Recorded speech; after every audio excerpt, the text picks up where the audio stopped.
नमस्कार दोस्तों। आज इन्वेस्टर अवेयरनेस के टॉपिक्स पे रियल एस्टेट पे आज मैं लेकर आया हूँ word density and loading. Loading मेरा कारपेट एरिया वाला जो था वीडियो, उस पे मैंने कारपेट एरिया को ऊपर से अच्छे से समझाया था। लोडिंग को आपको समझना है कि कितनी चीज़ आपको बताएगी और नहीं मिली। तो मतलब सुपर एरिया माइनस जो आपका कारपेट एरिया है अपन सुपर एरिया, वो लोडिंग हो सकती है। रेरा के हिसाब से अब ये 30% से ज़्यादा नहीं हो सकती। तो अगर कोई आपको बोलता है जी हम तो लोडिंग केवल 29% है, 29.5 है या 30 हैं, तो भाई कोई ग्रेट चीज़ नहीं है। आप कानूनन आपको मजबूरी है इतनी ही लोडिंग चार्ज करने की। पहले लोडिंग बहुत होती थी। दूसरी चीज़, जैसे कारपेट एरिया वाली चीज़ में मैं अच्छे से समझा दिया है, जो केवल कारपेट एरिया है उसका लोडिंग में नहीं डालना, आपको बालकनी एरिया ऐड करना है। बालकनी एरिया को कारपेट एरिया में काउंट नहीं किया जाता, पर प्रैक्टिकली वो कारपेट एरिया ही है एंड उसको इंक्लूड करके ही लोडिंग 30 है। तो केवल जो अंदर के दीवारें हैं और बालकनी ना काउंट करके तो आप देखेंगे तो लोडिंग आपको 36, 37, 38% लगेगी। पर बालकनी लगाने के बाद वो 30 से कम होनी ही होनी है। प्लीज़ आप सब लोग इस चीज़ को चेक कर लो। दूसरी चीज़ आती है डेंसिटी। डेंसिटी थोड़ी ट्रिकी चीज़ है। एक तो डेंसिटी तो सिंपल डेंसिटी है कि भाई कितने फ्लैट पर एकड़, ठीक है। तो अगर बिल्डर बोलता है कि भाई मेरे पास 750 फ्लैट हैं, वो तो आप पूछो कितने एकड़ हैं जी, 15 एकड़ हैं। तो 750 को 15 से किया तो डेंसिटी 50 होगी। बहुत ही इंपॉर्टेंट चीज़ है ये। अगर वो पार्ट पार्ट करके प्रोजेक्ट को निकाल रहा है, जैसे आजकल होते हैं, कोई भी प्रोजेक्ट एक बार में नहीं होता। तो एक पर्टिकुलर 4-5 टावर का रेरा आता है, फिर 3 टावर का रेरा आता है, फिर 5 टावर का रेरा आता है। आजकल इन टावरों के नाम भी चेंज कर देते हैं, तो ऐसा लगता है कि प्रोडक्ट का नाम ही चेंज है। वो प्रोडक्ट तो पूरा नाम तो एक ही होता है, उसके अंदर अंदर सब टावर्स आते हैं और ग्राहक को लगता है कोई नया प्रोजेक्ट आ गया। तो वो भी एक मार्केटिंग स्ट्रैटेजी है, आपको अवेयर होना है उसमें। तो टोटल आपको ये पूछना है कि भाई टोटल फ्लैट कितने आएंगे। तो टोटल फ्लैट पता ही नहीं चलते जो पार्ट रेरा में आते हैं। वो 15 एकड़ लिखा रहेगा, ऊपर कहीं आपका 4.85 एकड़ लिखा रहेगा, और फिर उसके ऊपर वो फ्लैट्स होंगे जैसे 600, 644, 700 कुछ भी।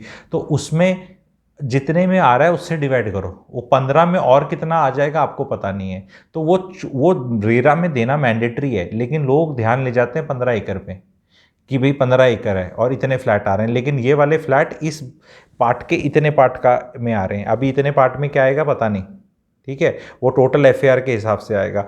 एफएआर अभी आपको देखना है, जैसे कोई भी ट्रांजिट कॉरिडोर है तो उससे विद इन 500 मीटर्स 3.5 है। तो वो जो टचिंग होंगे, जैसे द्वारका एक्सप्रेसवे से टचिंग कोई भी प्रोजेक्ट आएगा जो 200, 300, 400 मीटर की दूरी पे ही होगा, 500 से कम होगा, वो हाईली डेंस आना ही आना है, क्योंकि वहाँ एफएआर 3.5 अलाउड है। और जो थोड़ा 500 से 100 मीटर दूर होगा, 550 मीटर होगा, उसके बियॉन्ड होगा, तो उसमें डेंसिटी नॉर्म्स दूसरे होते हैं। एंड डेंसिटी को एक चीज़ में और आप देखना है, जो पुरानी सीजीएचएस सोसाइटियाँ हैं 55-56 सेक्टर की, जो इतनी ज़्यादा हैं, अगर उनके वैसे फ्लैट्स देखोगे आप तो नंबर ऑफ फ्लैट्स कम है, और उस फ्लैट से आप डिवाइड करोगे एकड़ करके तो डेंसिटी आपको कम लगेगी, लेकिन प्रैक्टिकली वो बहुत भीड़े लगते हैं। उसका रीज़न ये है कि टावर्स की संख्या बहुत ज़्यादा है और हाइट कम है। तो अगर आज के दिन टावर्स 30 मंजिल बन रहे हैं, 25 मंजिल बन रहे हैं, 24 मंजिल बन रहे हैं, और एक टावर में फ्लैट्स आ जा रहे हैं, तो आपके नंबर ऑफ टावर्स कम है, फ्लैट ज़्यादा हैं पहले वालों से, लेकिन फिजिकल स्पेस बहुत दिख जाता है, ग्रीन स्पेस बहुत दिख जाता है, एमिनिटीज़ बहुत दिख जाती हैं। तो एक ट्रिकी सिचुएशन है ये।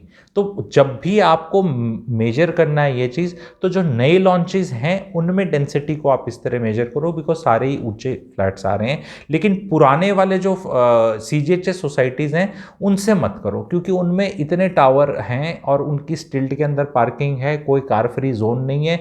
तो उनसे ये कहना कि वहाँ डेंसिटी कम है, पर वो डेंसिटी लगती नहीं है, क्योंकि मतलब इट इज़ समथिंग लाइक, अगर एक कमरे में मैं 8 आदमी खड़े कर दूं हैपहैज़र्ड मैनर में, इधर एक का मुंह इधर, एक बीच में खड़ा है किधर, तो मेरे को लगेगा कमरे में जगह नहीं है। और इसी में मैं अगर 12 लोगों को कमरे में डाल दूं और उनको बोलूं दीवार के साथ चिपक के खड़े हो जाओ सारे तरतीब से, बिल्कुल ऐसे ऐसे करके ऑर्डरली फैशन में, तो जगह ज़्यादा लगेगी कमरे में। तो या आप जैसे देखते हैं ना कि फर्नीचर है, एक ढंग से कुर्सियों को अरेंज कर दिया जाए और एक कुर्सियां हैपहैज़र्ड वे में छोड़ दी जाएं, तो जो ढंग से ऑर्डरली फैशन में होंगी, ढंग से होंगी, वहाँ आपको जगह ज़्यादा निकलेगी। तो जो नए प्रोजेक्ट्स हैं जितने भी, उनमें तमीज़ से चीज़ें आ रही हैं, टावर्स रिलेटिवली कम आ रहे हैं, हाइट उनकी ज़्यादा बढ़ रही है, फ्लैट ओवरऑल भी नंबर में ज़्यादा आ रहे हैं पहले से, लेकिन फिर भी वो डिसएडवांटेज को वो कवर अप कर लेते हैं। तो आई होप ये आपको इस तरह की एजुकेशन ठीक लगी कि लोडिंग आपकी 30% से ज़्यादा अब नहीं हो सकती है। डेंसिटी ज़रूर देखनी है आपको, बिकॉज जब प्लॉट के रेट इतने महंगे हो रहे हैं, लैंड के रेट इतने महंगे हो रहे हैं, तो लैंड की कॉस्ट इन दैट फ्लैट का पर स्क्वायर फीट कितनी है विल बी डिफाइंड बाय कितनी लैंड का हिस्सेदारी आती है। अगर मैं डिवाइड करता हूँ, जो मेरी गोल्डन इक्वेशन है x plus Y plus Z plus I equal to C, where x is the cost of land per square feet, y is the cost of construction, z is builder margin, i is cost of funds. तो उसमें cost of construction तो एक है ही जो खर्चा पानी हो रहा है, ठीक है।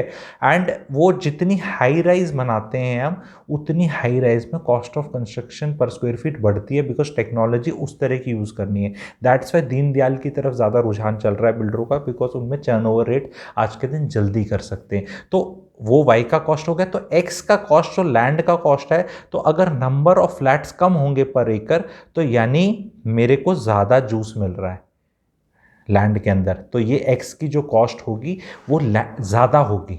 और तब भी अगर पर स्क्वायर फीट कॉस्टिंग कम आ रही है बनस्पत इसके कि जिसने ज़्यादा बना रखे हैं। तो आई होप मैं कंफ्यूज नहीं कर रहा, इसका सरल एग्जांपल ही बता देता हूँ, ज़्यादा एक्स वैक्स और मैथ में हो जाओगे। अगर 2 मीटर का कपड़ा है, एक जगह 10 रुमाल निकाल लें और एक जगह 25 रुमाल निकाल लें, तो बस वो है। तो जो 25 रुमाल निकलेंगे 2 मीटर में से, वो तो छोटे होंगे ना, ठीक है। तो उसकी हिसाब है। तो मोटा मोटा इस चीज़ को हमेशा समझना है। सबसे पहले यही चीज़ पूछनी है, और यही चीज़ कोई नहीं बताता मार्केट में, बता के खुशी नहीं है। सब बताएंगे जी ये पास है, ये दूर है, ये ऐसे है वैसे है। भाई ये भी बता दे, ये भी ज़रूरी है। सारी चीज़ें पता होने के बाद ही हमें चीज़ें लेनी है। प्लीज़ स्प्रेड करना इस मैसेज को। चैनल को सब्सक्राइब नहीं किया अभी तक तो प्लीज़ सब्सक्राइब करना। प्लैटिनम मेंबरशिप पे real estate course is on, and so many things facilities उसमें मिलती है, इंक्लूडिंग ऑल पेड वेबिनार्स में फ्री एक्सेस मिलता है, and there is much more in that. तो वो वीडियो भी आप देख लेना, and you can join the platinum membership. Thank you very much.